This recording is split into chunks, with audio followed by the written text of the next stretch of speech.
Caríssimas irmãs, caríssimos irmãos, é com alegria que estou aqui uma vez mais para conversar com vocês sobre um tema, relacionado ao Evangelho, interpretando, ele de uma forma um pouco diferente do que nós fazemos.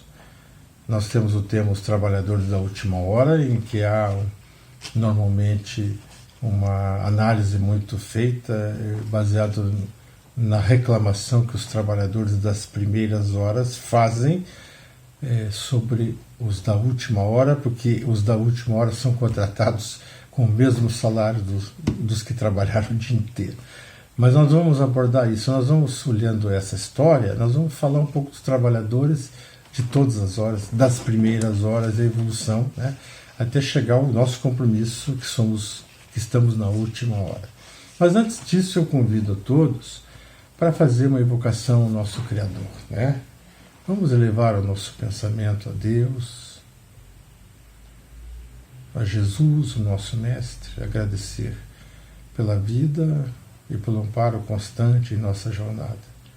Que o nosso dia seja de felicidade, de alegria, e que possamos nos conduzir nesses momentos difíceis da nova pandemia de forma sadia, tranquila e cumprindo o nosso papel de candeia, que ilumina aquilo que está tão escuro na caminhada. Que a paz fique com todos. Essa é uma experiência interessante que nós vamos conversar com vocês, que trata-se de nós nos relacionarmos com a ideia, de que em todos os momentos da evolução humana existe a intervenção divina, óbvio. Quando a gente fala dos trabalhadores da última hora, da vinha, quando se fala da vinha, por exemplo, que o Senhor contrata, eu entendo isso no processo metáforico como a vinha terra. E o Senhor é Deus, o nosso Criador, e que usa o seu mensageiro também divino, Jesus, a nos envolver na gestão desse planeta, contratando e interferindo em momentos para que a evolução aconteça. A evolução se dá em ciclos. Em momentos da nossa existência nós vemos alguns ciclos.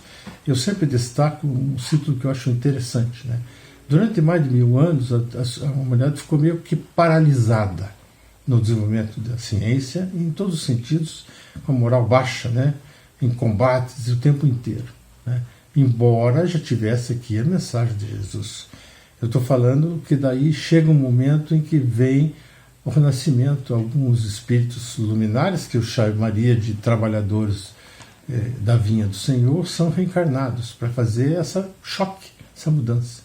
Aí vem o Leonardo da Vinci, o genial, Michelangelo, Rafael no campo das artes e da engenharia, e tantos outros no campo da física, um pouco mais, algum tempo a mais, menos de 200 anos, chega o genial Isaac Newton, fazendo a revolução na física, e outros, no campo da astronomia, da pesquisa, Copérnico, Kepler, Galileu, e vai por assim adiante. Então nós vemos essas etapas evolutivas, e nos dias atuais nós temos algumas revoluções interessantíssimas, no campo da astrofísica, da genética, da microcomputação, da tecnologia de alto nível, no microchip, assim, e outras.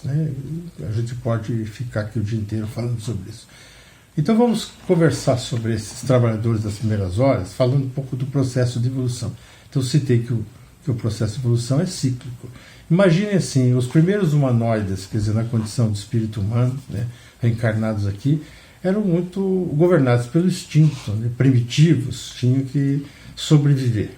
Então a questão de natureza moral estava um pouco esquecida, porque não existia esse conceito de ética. Na verdade, o conceito era sobreviver, quase como os animais o fazem, quando precisa se alimentar, vão em busca da presa ou do seu alimento, se forem herbívoros e assim por diante.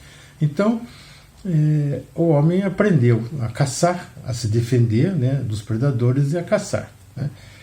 Só que ele descobriu que ao atingir um animal da sua objeto de caça para essa alimentação, com pedra, com um pedaço de pau, seja lá o que for, até o desenvolvimento de armas mais modernas, ele precisava abrir esse animal. E não tinha faca, né? Não tinha nada que nós temos hoje, nem um canivete suíço de múltiplas funções. O que ele fez? Ele descobriu que a pedra, as lascas de pedra, observando, eram muito afiadas. Então ele começou a fazer lascas de pedra, quebrar, bater, porque elas permitiam abrir o animal, cortar e assim por diante. Afiar pontas de flechas ou de lanças e assim por diante. Né? Então vejam que há um processo. Claro que ali existe uma intervenção de natureza divina, né, para que esse processo, porque o homem tinha, né, e tem na sua missão o progresso contínuo até a condição de espírito puro, quando já não precisa mais reencarnar. Então essa ciência está na natureza humana. Aliás, o homem é o único capaz de fazer ciência sobre ciência. Né? Nós sabemos, lá da pedra lascada, ele foi às armas atômicas. Né? E tem das lanças e flechas, que eu não sei exatamente como ele descobriu, né? Ele vai às armas de altíssimo nível, que são terríveis, né? Porque elas ceifam vidas humanas, aí tem a questão moral envolvida. Então, as habilidades, então, são natureza humana, né? Ele faz ciência sobre ciência, conhecimento acumulado, ele soma, é degrau para ele avançar, né? Ele caminha nessa direção. Nos primeiros tempos, nós temos o instinto governava o indivíduo. Agora, aquilo que era misterioso para ele, né? Por exemplo, o desconhecido, o raio, a tempestade, né? Com aqueles trovões, as grandes inundações, o sol, a lua, os grandes animais, os grandes rios, os fenômenos naturais assim que ele não entendia, né? Os vulcões, por exemplo, aquilo era algo transcendente, quase que místico, alguma coisa assim. E muitos então passaram a adorar isso, como se fossem deuses, porque eles não tinham domínio sobre. Então eles passaram a respeitar e dominar, e ali, de certa forma, é uma raiz, né, inicial, né, do politeísmo, onde passaram depois os povos a adorar, até não faz tanto tempo assim, veja gregos e romanos adorando diversos deuses, né, criando toda aquela mitologia, né, em cima de entidades esotéricas ou místicas. Né. Bem, no processo de sobrevivência, o homem, ele, além de caçar, ele também às vezes avançava na tribo, digamos assim, não inimiga, mas uma tribo estranha, né? E raptava mulheres para procriação, se tivesse problema na dele, ou até crianças. Então, ao fazer isso, ele garantiu a saúde genética da espécie de uma forma muito estranha, né, para nós, do ponto de vista moral e ético, raptar a mulher para procriar. Mas é porque a gente sabe que a procriação consanguínea gera problemas na raça humana, né, e daí acaba não dando continuidade. Então é algo instintivo. Ah, não, isso ele era mau. Não era mau, ele era simples, ignorante, ele estava no processo de sobrevivência em busca do desenvolvimento espiritual e crescimento. No início, o homem era um coletor e caçador, portanto ele era nômade, ele ia em busca onde tinha frutas, onde tinha caça, né? Então ele caminhava com a sua família, ele não tinha um lugar fixo, o tempo inteiro caminhando, né? Até que alguns espíritos iluminados, na época, eu diria assim, assalariados, não espíritos como estamos falando hoje, né, chegam e fazem uma mudança. Alguém pode dizer assim, os capelinos que estavam exilados aqui eram espíritos mais desenvolvidos, vieram para dar impulsos. Quem sabe? Tem entre esses também, né? Mas alguns chegam e acabam descobrindo como cultivar a terra, como tirar proveito de um local só. Então o homem domina, ou domestica, o que eles chamam o trigo, aprende que o trigo não pode competir com outras gramíneas ou com outro tipo de plantação. Então o homem tem que limpar a terra, tirar tudo. Então ele vai ter que desenvolver ferramentas para facilitar esse seu trabalho, né? Ele aprende a domesticar animais, o cavalo, o camelo, né? Aprende a tirar proveito no pastoreio das ovelhas, né? E do gado em outras regiões, assim, e outros animais. Então ele vai domesticando e vai aprendendo a lidar com isso. Então é um processo de crescimento, de evolução, e naturalmente que ali tem trabalhadores das primeiras horas fazendo esse papel para que ele alcance o seu objetivo, né, de servir para elemento do progresso, né? Então, seguramente há os trabalhadores nessa hora, né? À medida que ele se fixa na terra, ele tem que dizer que aquela terra é sua. Não tem nada a ver com as posses que se faz na Amazônia hoje de forma absurda, tomando terra de índio, assim por diante, né? Mas ele fixava, não tinha ninguém ali, ele cercava a terra, daqui eu vou plantar. Quer dizer, ele não cercava. De repente ele começou a observar a invasão de animais, né, que vinham tirar o seu comer o alimento, né, alguns víveres, por exemplo, e de outras tribos que vinham invadir. Então ele precisava se defender. Como nômade era mais fácil de se defender, famílias menores, mas a família na área agrícola precisa ser maior para poder ter braço para trabalhar. Então aumentou a família. E daí eles acabaram tendo que cercar a sua propriedade, mas eles não davam conta. E se reuniam, então as famílias acabavam se reunindo umas próximas, formando aldeias. E como é que defende a aldeia, né, de outra invasão grande? Então eles acabaram selecionando aqueles trabalhadores fortes e capazes de serem guerreiros de defesa, né, para que eles se preocupassem com a vigilância, com a construção de instrumentos de defesa, né, as paliçadas, as cercas, as muradas, e desenvolver armas para poder se defender dos predadores animais, né, e dos invasores humanos. Então é uma base, digamos assim, de uma milícia dos dias atual, né? Se contrata o cara para defender a tua propriedade, a tua região. Bom, esses contratados, esses, digamos assim, soldados, né, ou guardas, melhor a palavra seriam guardas, né? Eles acabam descobrindo também, pela cobiça humana, que eles podem dominar. Então eles acabam dominando os contratantes, criam governos, se transformam em chefes, eles tinham poder, né, os outros acabam e exigem um salário maior, porque quando eles foram contratados como guardas, eles deixaram a função de trabalhar a terra de caça e ficar só nesse papel, né? E daí eles arregimentam mais gente e formam o governo, chefia, e ali então nascem as primeiras monarquias, os primeiros reinados. Nós temos várias cidades, estados com reinados no passado que a gente vê, são pequenas, vários rei aqui, rei dali, rei de lá. Alguns desses se fortalecem e acabam invadindo os outros reis, tomam conta e subjugam, então vão criando as pequenas nações, digamos assim, né? Com o poder da guerra. É interessante isso, né? Invasão. A gente lê na história aqui, e até tem filmes e seriados sobre, por exemplo, os vikings, né? Os vikings dominavam a navegação e aí começaram a invadir. Quando eles invadem a Bretanha, por exemplo, onde está a Inglaterra, a Escócia e o País de Gales, eles fazem horrores, né? Matam, sequestram, estupram, né? Acabam, roubam riqueza, todo o recurso para o seu povo. Do ponto de vista moral, isso é terrível, ético. Mas a gente vê que até nos dias de hoje tem gente que invade a tua casa, né, para levar os teus pertences, não pede emprestado, ele leva. Acabou a minha casa de praia, acabou há pouco tempo também de levarem coisas de lá de novo, né? Então é um processo complicado do ser humano, né, a questão de natureza moral. Bem, nesse despertar, né, do homem na ciência, havia necessidade do avanço também do campo moral, né? E daí ele acaba, de certa forma, não entendendo, digamos assim, para usar a melhor palavra, né, não entendendo aqueles fenômenos de natureza estranha, né?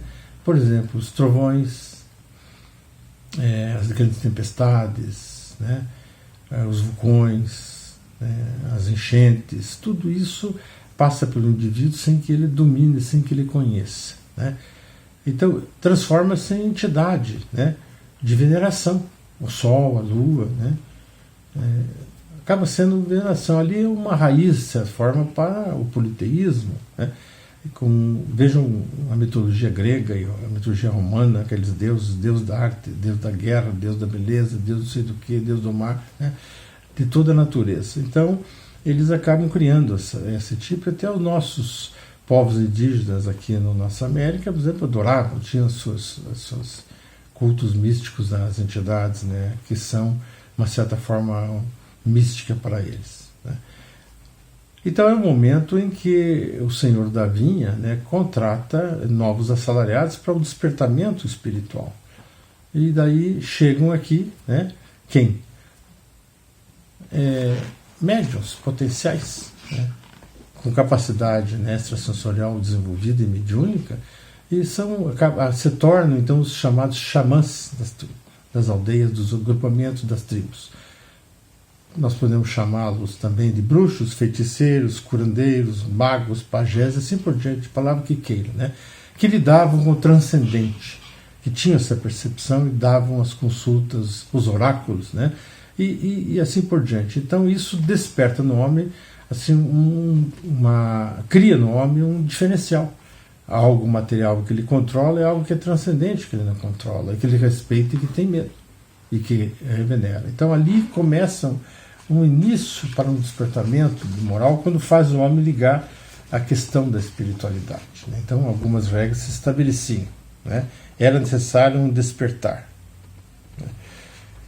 Esse despertamento era importante, né, para que num momento qualquer a humanidade pronta tivesse um novo impulso, né? Esse impulso ele se dá, por exemplo, um novo impulso quando o senhor da vinha resolve contratar mais alguém, né, assalariar mais um trabalhador importante desses primeiros tempos, para trazer assim uma noção, né, de monoteísta, uma noção de um senhor só.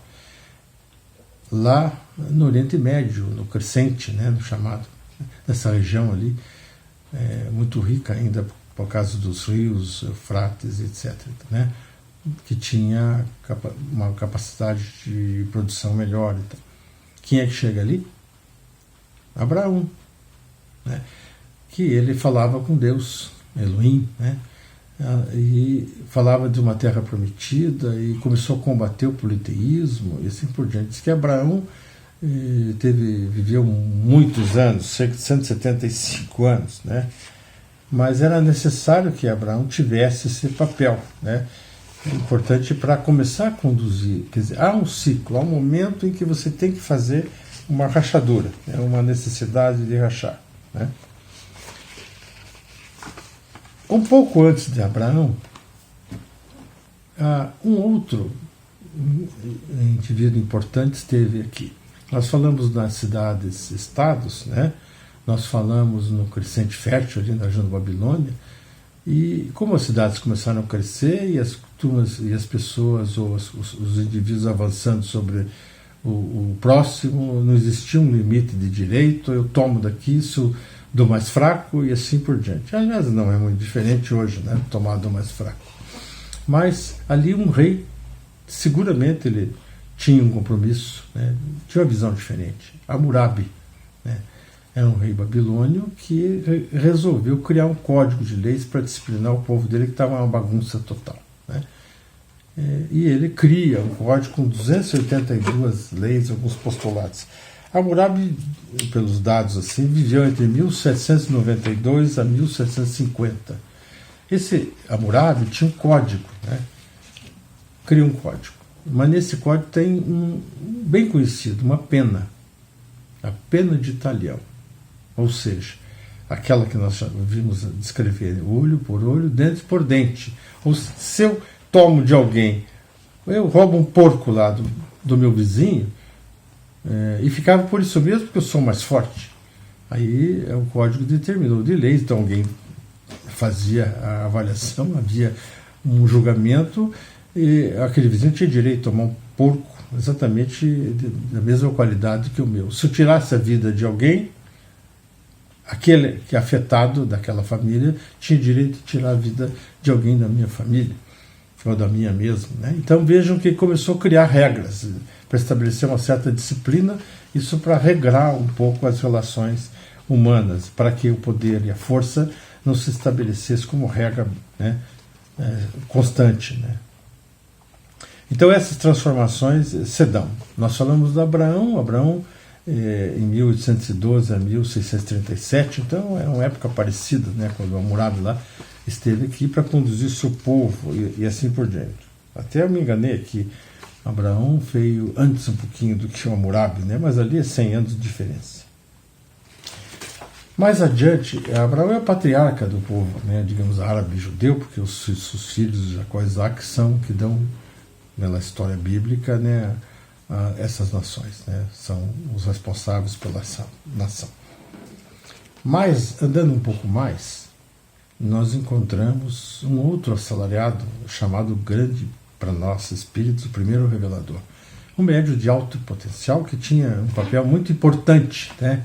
O papel desse médium era conduzir um povo de volta do Egito à Terra Prometida e fazendo uma jornada, né, pelo deserto, além de atravessar o mar, um fenômeno que a gente não sabe tecnicamente como acontece, né, só assistindo os filmes de Hollywood, os grandiosos.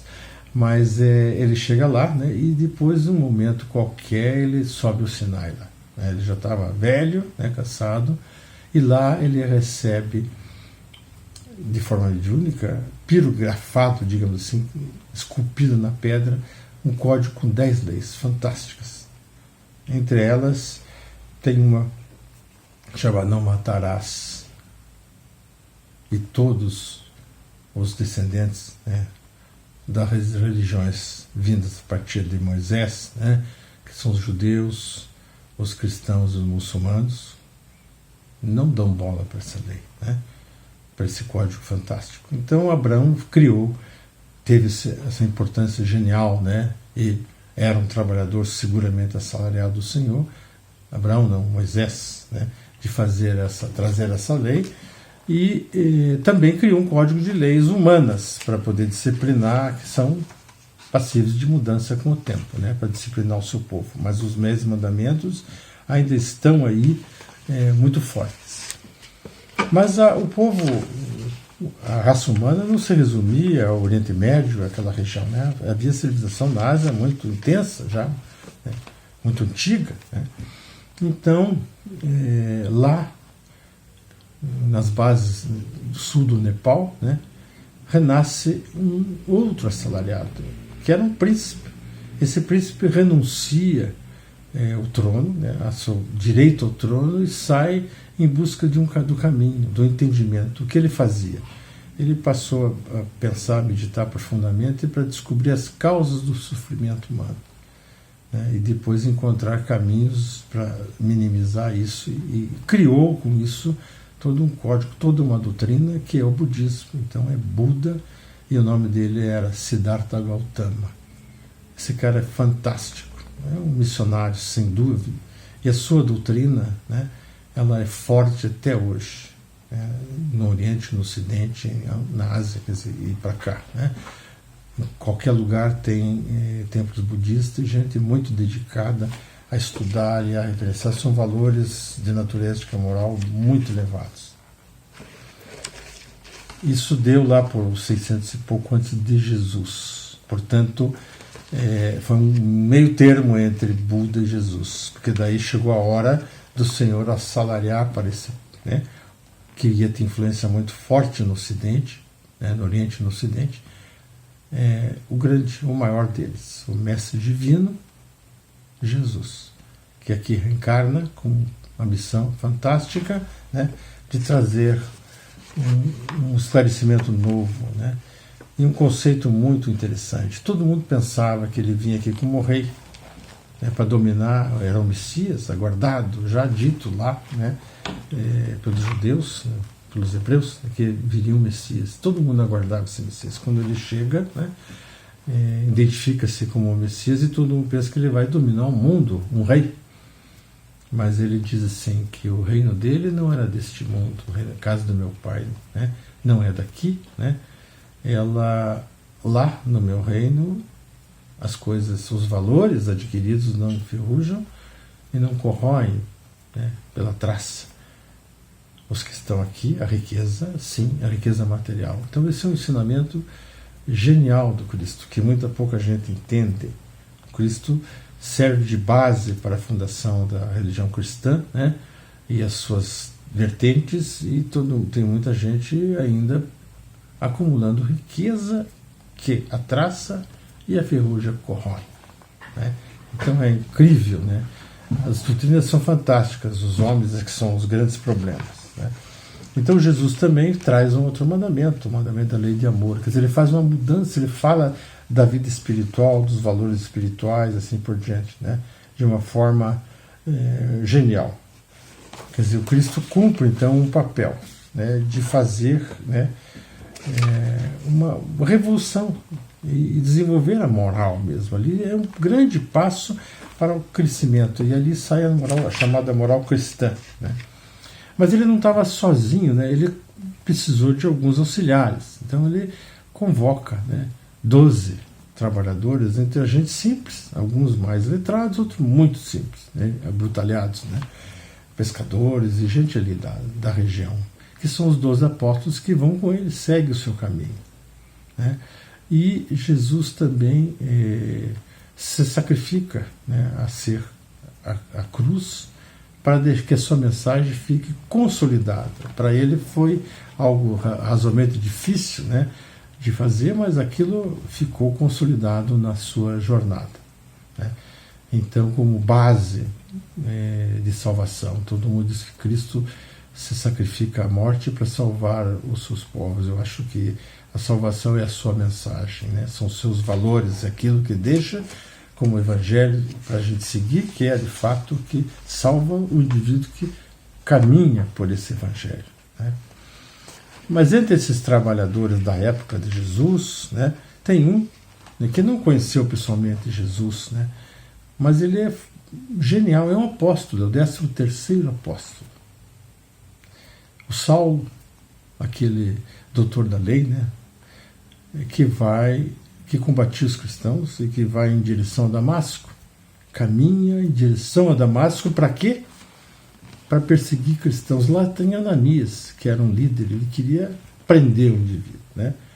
Mas nesse caminho pelo deserto, né, na região deserta, ele tem a visão do Cristo. E aí, minha gente, aí não tem. O bicho cai de joelhos. Ele se rende ao gigantismo de Cristo, quando Cristo diz: Saulo, Saulo, por que me persegues?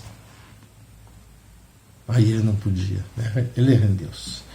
Ele fica até cegado, ele é levado a Damasco, a estalagem onde está Ananias, que ele tira, né, com o magnetismo, né, retorna a sua visão, ele se transforma no maior divulgador e responsável pela fundação mesmo do cristianismo, que sai a divulgar por todos os cantos, vai a Roma, onde ele depois lá também é sacrificado, né, pelos poderosos imperador, né, mas ele deixa essa mensagem de forma brilhante, várias cartas. É incrível esse trabalho desse genial 13º apóstolo, né, que a gente tem que destacar. Bom, os primeiros cristãos formam as primeiras igrejas, né? A igreja do caminho, e começam a trabalhar, a divulgar, aí começam a aparecer os bispos, os padres, a formar, e o homem, natural pela sua incapacidade de compreensão mais profunda das questões transcendentes, as questões espirituais, ele acaba puxando muito para o material. Então, as verdadeiras obras que não corroem com a ferrugem, nem são consumidas pela traça, se transformam em obras de pedras, em riqueza, né? E se concentra. Quando o governo imperial de Roma decide assumir, né, contratar Teodósio lá, né, assume que o cristianismo se transforma em religião de Estado, né, aí deu poder ao Papa, né? O bispo de Roma assume esse papel, né, como concentrador do poder da igreja, e aí a riqueza material aumenta. Então, novamente, de repente aparece, depois de muito tempo, de mais de 1000 anos, entre 1181 e 1226, um outro espírito magistral, magnífico para mim, né? É Francisco da cidade de Assis. Esse era um rapaz que teve uma boa vida, aproveitou bastante, né, na juventude, filho de burguês rico, de comerciante rico, mas ele renuncia a tudo, mesmo contra a vontade do seu pai, sai nu de casa, né, porque ele queria resgatar. Uma iluminação chega nele. Ele era um trabalhador dessas horas iniciais, né, da vinha do Senhor. Ele faz esse trabalho de resgate dos valores que Jesus tinha semeado aqui e que foram registrados por outros trabalhadores que também eu esqueci de citar, que são os evangelistas, né? Teve vários, mas os que a igreja, quando o Papa Damaso contrata São Jerônimo lá para poder criar a Vulgata, traduzir a Bíblia para o latim, né, do grego e tal, e ele escolhe os 4 evangelistas, Mateus, Lucas, Marcos e João, né, que são também trabalhadores importantes que fizeram os registros do caminho do Senhor na terra e os seus ensinamentos. E Francisco de Assis forma uma ordem, né? Essa ordem é interessante, ela vai, né? Ela tem adeptos, muitos jovens assumem, vivem em miséria, descalços, buscando recursos, não tem riqueza nenhuma, vivem de doações e trabalham o Evangelho de Jesus. Essa ordem existe até hoje, a ordem franciscana, e eles são mais simples, os frades de fato são mais simples, os frades franciscanos, né? Quando Francisco de Assis vai a Roma para reconhecimento da sua ordem, a grandiosidade do seu espírito, o brilho espiritual, faz com que o Papa baixe a bola, né? O Papa se rende diante da grandiosidade de Francisco de Assis, né? Naquele momento lá, que deve estranhar para alguns cardeais da época, né? E bispos e tal. Então, essa história ela é muito interessante, né? Porque ali você vê quando o espírito é brilhante de luz, ele de fato ele transforma, ele mexe com a gente. Mas não adianta muita coisa, né? Porque veja, poucos seguiram, né? Nós tivemos as cruzadas, coisas cruéis que os cristãos fizeram no Novo do Tempo, né? Bem, um pouco antes, né, de chegar o Francisco de Assis, também entre Francisco de Assis, por exemplo, e a vida de Jesus, teve um outro assalariado importante numa outra parte, né, na África ali, né, no Oriente ali, não é bem na África, no Oriente, na fronteira com a África ali, que teve um papel importante para o seu povo, né, para disciplinar, trazer conhecimento. É uma doutrina fantástica que foi Maomé, né? Maomé cumpre esse papel de forma extraordinária. Então ele tem uma doutrina que é muito bonita, mas o problema que a turma acusa o muçulmano de que não é a doutrina, são as pessoas, são os homens. Mas então não vamos falar que o povo islâmico é violento, porque não é, né? Vamos ver os cristãos. Em 1520 e pouco, não me lembro bem a data, acho que 1523, se não me engano, a famosa noite de São Bartolomeu, lá em Paris, quando católicos sacrificaram perto de 10.000 protestantes. Numa noite. Ora, cristão matando cristão. Em nome de Jesus. E quando o Papa soube lá, fez festa. Então vejam que como é incrível esses massacres feitos. Os massacres feitos aos cátaros, que era uma seita pura cristã, que acreditava até na reencarnação, eles vão naquela comunidade onde estavam reunidos, né, fechados numa vila, eles foram matando, cercando, até que sobrou um grupo. Aí o centurião manda perguntar lá como é que ele fazia para selecionar, separar o que eram os cátaros do povo comum da vila, né, era uma vila meio de uma montanha assim, né?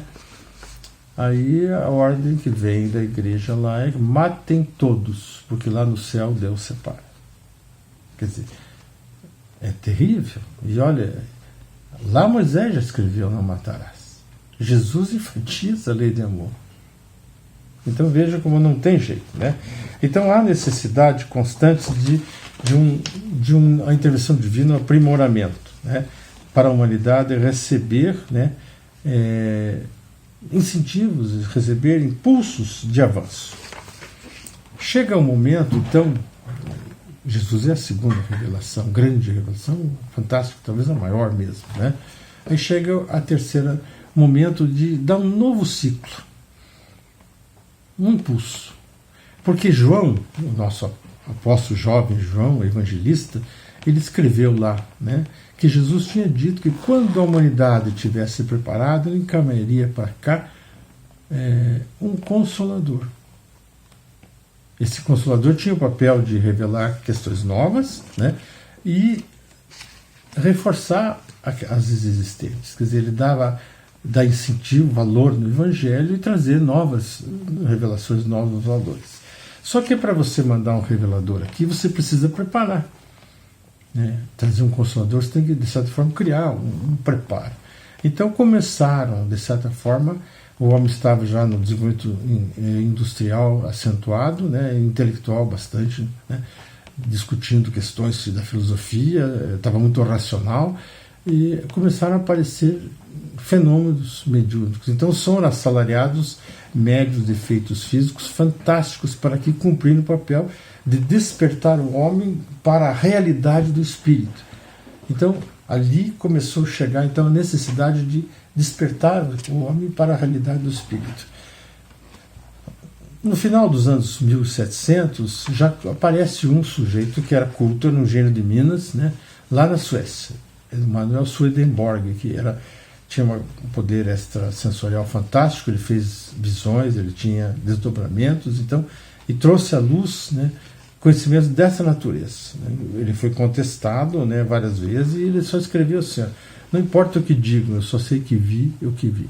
E acabou. Né? Então ele já trouxe conhecimento. Daí no meado do século, daí no século XIX, que é um século muito importante desses fenômenos, alguns caras já estavam assalariados. Um deles renascia em 1804, em Lyon, para cumprir um papel magistral. Mas vamos falar dele um pouco depois. Vamos falar de um outro, do filho de um sapateiro e de um alcoólatra, né? Filho de um alcoólatra, que não parava em lugar nenhum por dívidas e vivia como se fosse um nômade com a sua família mudantes. Esse filho desse sapateiro, dessa senhora simples, costureira, chamava-se Andrew Jackson Davis.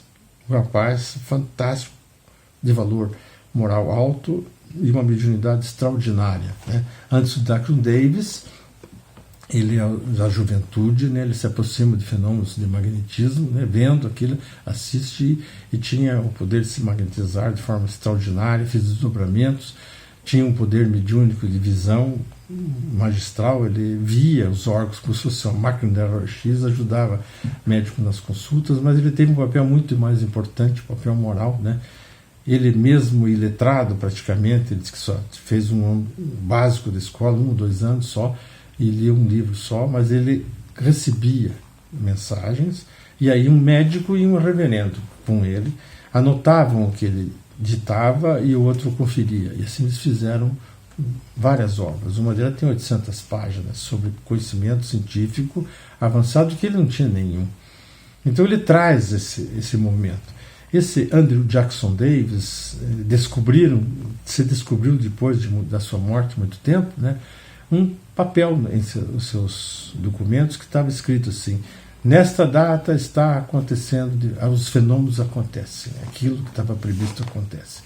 Ele disse que nunca entendeu, né, deixou esse papel guardado, não entendeu o que se tratava nesta data. Esta data que estava ali assinada era 31 de março de 1848. O que aconteceu em 31 de março de 1848?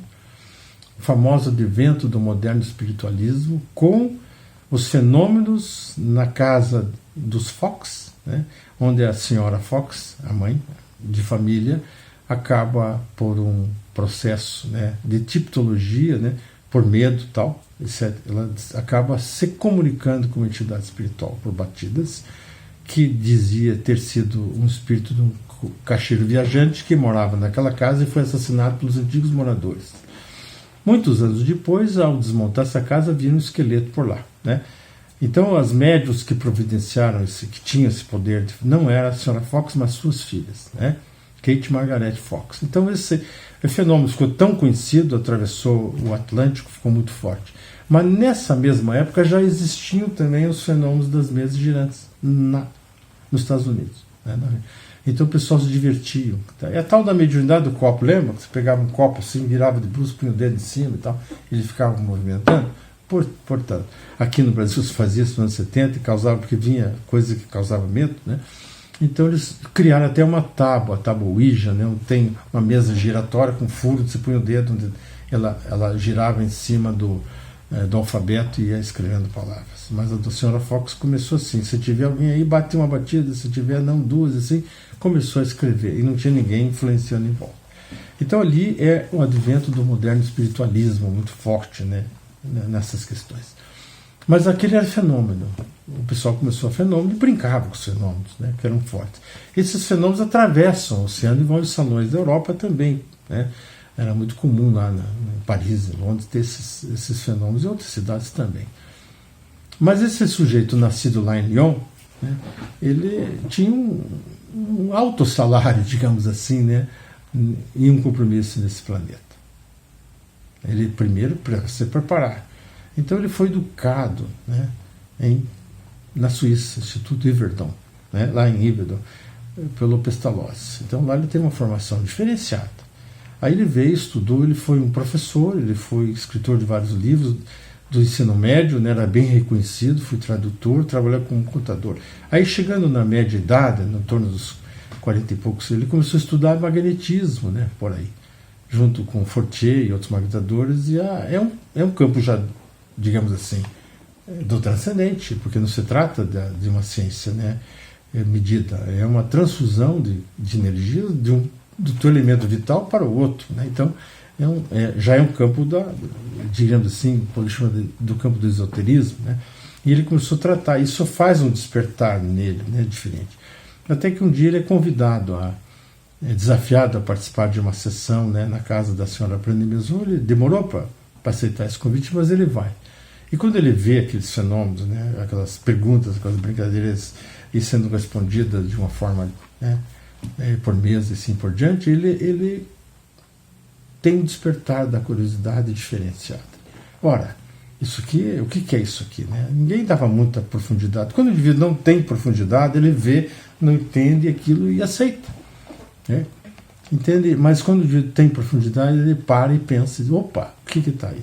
E ele começou a participar e a fazer perguntas, né, sérias. Então as reuniões de brincadeira vieram sérias. Aí auxiliaram ele as meninas da família Baldin, né, Caroline e Julie, e mais tarde a senhora Jafet de outra família, que trabalharam muito na construção. Ele também recebeu um caderno de Didier com muitas perguntas, porque já tinha gente fazendo isso também, né, mas séria, com perguntas e respostas. E ele então começa a codificar o que chama a doutrina dos espíritos. Ele não criou nada. Nosso mestre Kardec, ele fez perguntas e codificou, ele reuniu. Mas para evitar que fosse apenas um médium e uma entidade a responder, ele distribuiu por muitos centros. Está lá, né, na introdução, no item 2 da introdução do Evangelho segundo o Espírito, toda a explicação da mecânica do método de Kardec, né? E ele trabalha lá, fez perguntas a mais de 1.100 métodos, digamos assim, e perguntas iguais. E aquelas que eram respondidas, chegava, ele começava a analisá-las. Aquelas que tinham conhecimento, que o mesmo fundo, a forma podia ser diferente naturalmente, ele reunia para poder considerar como uma revelação. E as que eram diferentes, deixa para o lado para poder estudar mais tarde, assim ver se tem sentido. E assim ele fez a sua obra e lança, né, ao mundo em 18 de abril de 1857. Mas essa obra não é assinada como Hipólito Leão Derizat Rivaio, que era o nome desse cidadão nascido lá em Lyon. E sim, Allan Kardec. Quem é Allan Kardec? Allan Kardec é uma revelação dada a ele, né, por uma entidade espiritual que dizia que tinha sido um sacerdote do Lita. Ele traz um nome estranho para que a sua influência pessoal, né, de um professor reconhecido com obras, influenciasse. Essa obra fica genial, né? Ela acaba sendo respeitada, ela acaba sendo muito entendida, ela causa ira aos clérigos, à igreja, até mais tarde tem um ato lá de queima de livros em Barcelona e assim por diante. Então, ela tem uma influência, mas o papel mais grande que eu acho do mestre Kardec não é o papel de trazer essa primeira impressão, ou editar a primeira impressão do Livro dos Espíritos, né? E sim a missão, né, de incluir, que esse para mim foi genial, né, o Evangelho de Jesus na obra. Então ali ele cumpre o papel de consolador sem saber, né, porque revive os conhecimentos traz de volta a sua origem, a natureza simples e básica, e traz revelações novas do mundo espiritual, né? Esse foi o papel mais importante de Jesus nessa obra, né? Então, muitos espíritas que eu conheço assim, que escrevem, dizem que Kardec pisou na bola, devia ter ficado só na pesquisa mediúnica e na ciência para tratar desses assuntos, né? Mas ele, para mim, foi o gigante quando inclui o trabalho, quando ele inclui a obra de Jesus. E agora, minha gente, eu diria assim, a obra espírita é dos trabalhadores da penúltima hora. Está pronto, trouxe a revelação. E agora nós estamos na última hora. Qual é o nosso papel? Nosso papel é levar esse conhecimento adiante, né? É levar essa mensagem fantástica, né? Para que a terra, esta vinha, produza, né, novos frutos de melhor qualidade. O que é estar com produtos de melhor qualidade? É mudar o estágio vibracional do planeta, mudar a dimensão, alcançar a dimensão mais avançada, que nós chamamos de estágio de regeneração. A regeneração é um lugar, né, onde você tem menos maldade do que e mais bondade. No planeta que nós vivemos, expiação e provas, é nítido, né, a presença das tendências maléficas muito intensas, a gente vê no dia a dia, né? Ora, como é que você faz essa mudança vibracional? Como é que você faz um planeta sair da condição de expiação e prova para a regeneração? Ora, o planeta ele é definido pela vibração dos seus habitantes, encarnados e desencarnados. Então, você tem que se autorregenerar. Se você, o teu vizinho, outro vizinho, do cara da diante, da outra quadra, da outra cidade, da outro estado, do outro país, assim por diante, fizer isso, você leva a vibração natural do planeta. E aqueles que não querem fazer isso, eles não terão lugar mais assentar viver nessa condição. Eles vão ter que ir para um lugar onde eles gostam, né?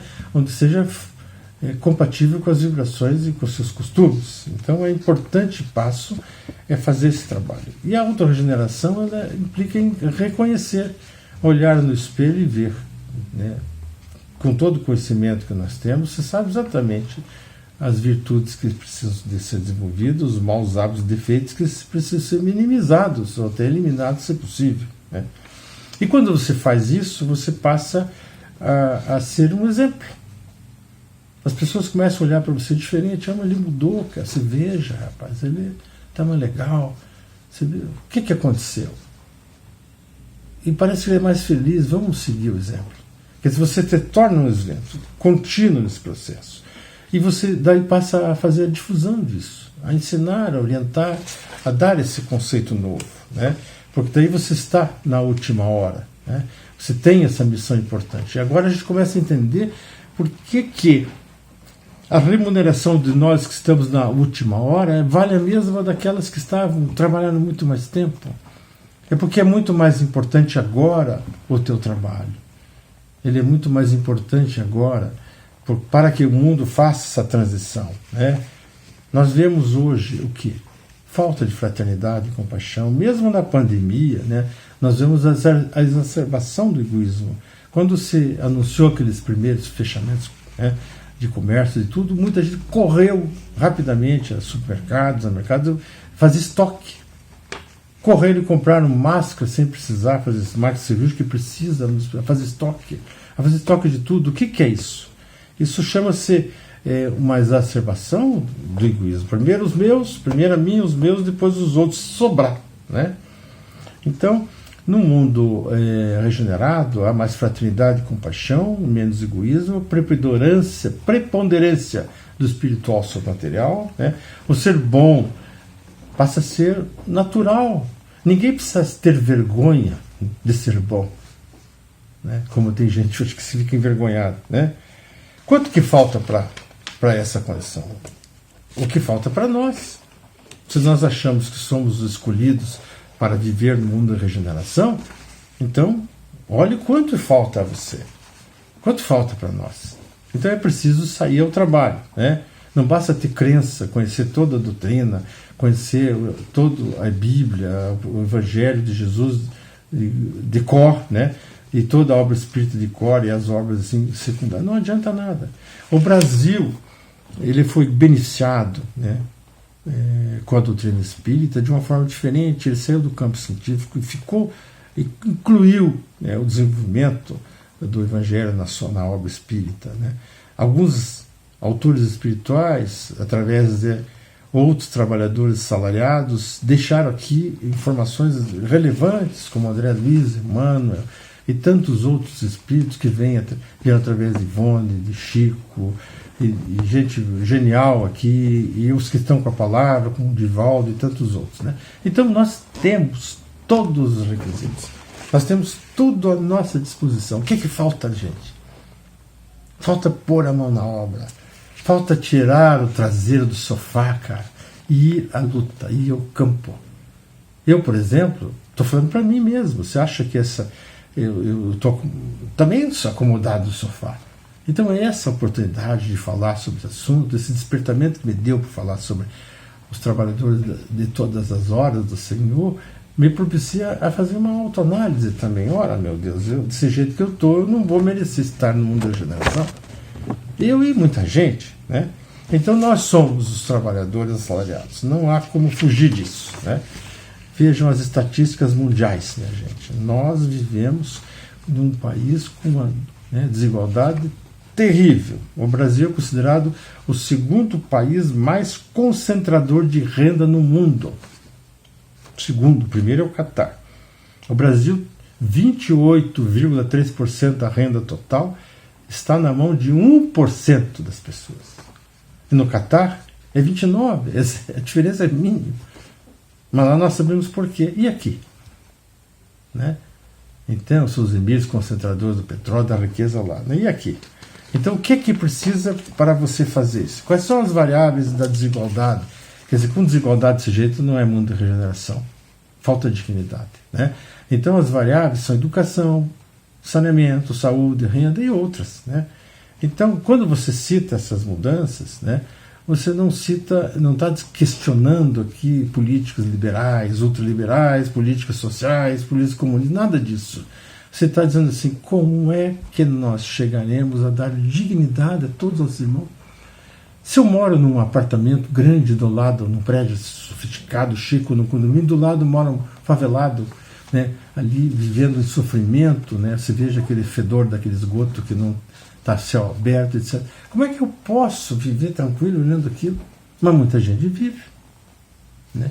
Eu já vi espírita dizer o seguinte para mim: nós não podemos interferir, porque isso faz parte do processo expiatório e provacional da criatura. Ele nasceu por isso, ele precisa. Como é que nós vamos interferir na reencarnação dele? Esse dito espírita não entende absolutamente nada do espiritismo, muito menos do evangelho. Né? Não entende nada. Onde é que está o desvio da lei de amor que Jesus deixa muito claro? O maior mandamento e o maior ensinamento de Jesus é quando ele diz assim: ama a Deus sobre todas as coisas, sobre tudo, né? E ao próximo com a ti mesmo. Como é que você vive esse mandamento se você olha assim e não dá a menor bola? Quando te bate a porta para pedir um auxílio, dizer uma palavra, ou você pelo menos não quer escutá-lo, né? Olha pelo interfone e não dá a menor bola. Esses caras estão sempre pedindo, de novo, fica dando moeda. Ora, minha gente, vai escutá-lo. Às vezes ele precisa de uma palavra, ele precisa de um conselho, às vezes um trocado, um alimento, qualquer coisa. Pode ser a alavanca que tira esse indivíduo dessa condição. E o que a gente faz? A gente atravessa a rua para não encontrar a miséria do outro lado. Né? O trabalho é difícil, mas quanto mais difícil, mais valor tem. Né? Herdarão a nova terra os mansos. Jesus escreve não, dizem que ele falou, mas lá nos Salmos também está isso. Como é que você torna manso? Né? Como é que você se torna essa criatura genial? Eu gostaria que você pensasse profundamente nisso, porque isso me ajudou muito a refletir. Que Jesus fique conosco, sempre nos ilumine, sempre nos oriente, e que tenhamos uma boa jornada nesses momentos mais difíceis. Muito obrigado a todos.